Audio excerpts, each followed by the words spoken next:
क्यों गुरुदत्त ने वहीदा रहमान से दूरियां बना ली थी? इसका कारण था एक खूबसूरत पाकिस्तानी नौजवान। जी हाँ, गुरुदत्त जो कि वहीदा रहमान को बहुत ज्यादा पसंद करते थे। उनकी लगभग हर फिल्म में वहीदा रहमान को फिल्म में हीरोइन के तौर पर लिया जाता था। दत्त बैनर में बनने वाली हर फिल्म की हीरोइन जो होती थी उस टाइम पे वहीदा रहमान ही होती थी। कहा तो ये भी जाता था कि फिल्म का कोई भी सीन होता था, वो कोई भी उनको डायरेक्ट करता था, उनसे कोई फर्क नहीं पड़ता था, लेकिन अगर जब वहीदा रहमान का सीन आता था तो वो सीन जो है जो खुद गुरुदत्त ही जो है डायरेक्ट करते थे। तो इस तरह का आलम था वहीदा रहमान के लिए जो गुरुदत्त के दिल का। लेकिन कहा जाता है कि उस टाइम पे गुरुदत्त जो थे वो वहीदा रहमान के साथ किसी तरह किसी कोई भी जोड़ तोड़ कर शादी करना चाहते थे। वो तो गुरुदत्त तो जो है वहीदा रहमान के साथ शादी करने के लिए अपना धर्म भी परिवर्तित करने को तैयार थे।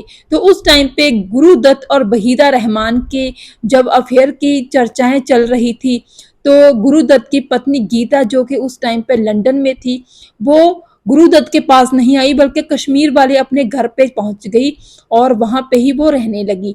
तो जब गुरुदत्त ने उनसे संपर्क किया तो उन्होंने उनको बताया, गुरुदत्त की पत्नी ने बताया कि वो घोड़े से गिर गई हैं और लगातार जो है अभी सफर नहीं कर सकती हैं एक आध हफ्ता। तो इस तरह गुरुदत्त को अपनी पत्नी की काफी परवाह थी। वो उन्होंने उनके तबीयत के बारे में चिंतित हो गए वो, और उन्होंने अपने मैनेजर को भेजा, अपने असिस्टेंट को भेजा कि कश्मीर जाकर वो उनकी खबर लेकर आए, उनकी पत्नी की हाल चाल पूछ कर आए, क्योंकि खुद गुरुदत्त फिल्मों में काफी बिजी थे।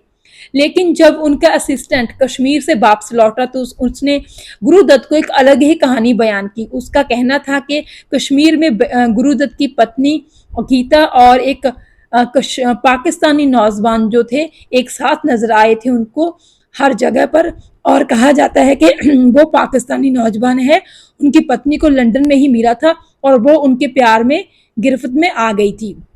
तो उस टाइम पे कहा जाता है कि गुरुदत्त को ये बात सुनकर काफी धक्का लगा था, लेकिन गुरुदत्त के होश भी ठिकाने आ गए थे, क्योंकि उस टाइम पे गुरुदत्त को ये महसूस हुआ कि वो अगर उनकी पत्नी किसी और गैर मर्द के प्यार में पड़ गई हैं तो वो क्या कर रहे हैं, वो भी तो ऐसा ही कर रहे हैं वहीदा रहमान के साथ। तो उस टाइम पे गुरुदत्त ने एक निर्णय लिया था, और वो निर्णय ये था कि वो अब वहीदा के साथ दूरियां बना लेंगे, क्योंकि उनको लगता था कि अगर वो खुद वहीदा के साथ दूरियां बनाएंगे, वहीदा के साथ कोई रिश्ता नहीं रखेंगे, तो उनकी पत्नी भी हो सकता है अपने पाकिस्तानी दोस्त को छोड़कर उनके पास वापस आ जाए। तो इस तरह कहा जाता है कि वहीदा रहमान का जो दत्त फिल्म हिमालय था, उसका स्टूडियो था दत्त फिल्म्स का, तो वहां पे वहीदा रहमान के लिए एक अलग मेकअप रूम बनाया गया था। होता तो ये था कि वहीदा रहमान अगर किसी और फिल्म की शूटिंग भी कर रही होती थी तो वो दत्त फिल्म स्टूडियो में ही अपना जो मेकअप रूम है वही यूज करती थी। तो एक दिन किसी और फिल्म की शूटिंग करने के दौरान जब वहीदा रहमान मेकअप के लिए वहां अपने मेकअप रूम में पहुंची तो उनसे यही कहा गया कि आपकी इस कमरे में, इस मेकअप रूम में एंट्री को है जो मना किया गया है, आप इस कमरे में दाखिल नहीं हो सकती। तो जब एक नहीं लगातार 2 दिन उनको यही जवाब मिला तो वहीदा रहमान वहां से जो है टूटे दिल के साथ और भरी हुई आंखों के साथ वापस चली गई। तो उस टाइम पे वहीदा रहमान को भी समझ आ चुका था कि उनके और जो है गुरुदत्त के रिश्ते अब पहले जैसे नहीं रहे हैं।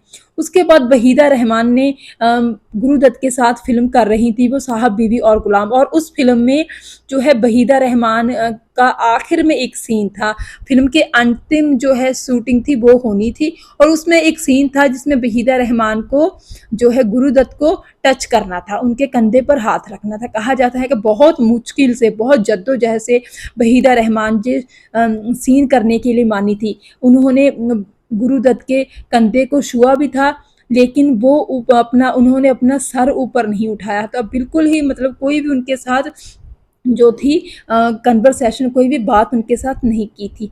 तो इस तरह यही था साहब बीबी और गुलाम के सेट पर उनकी आखिरी मुलाकात गुरुदत्त और वहीदा रहमान की, और इसके बाद वो दोबारा किसी भी फिल्म में एक साथ नजर नहीं आए, और इसी तरह उनकी प्रेम कहानी का भी अंत हो गया।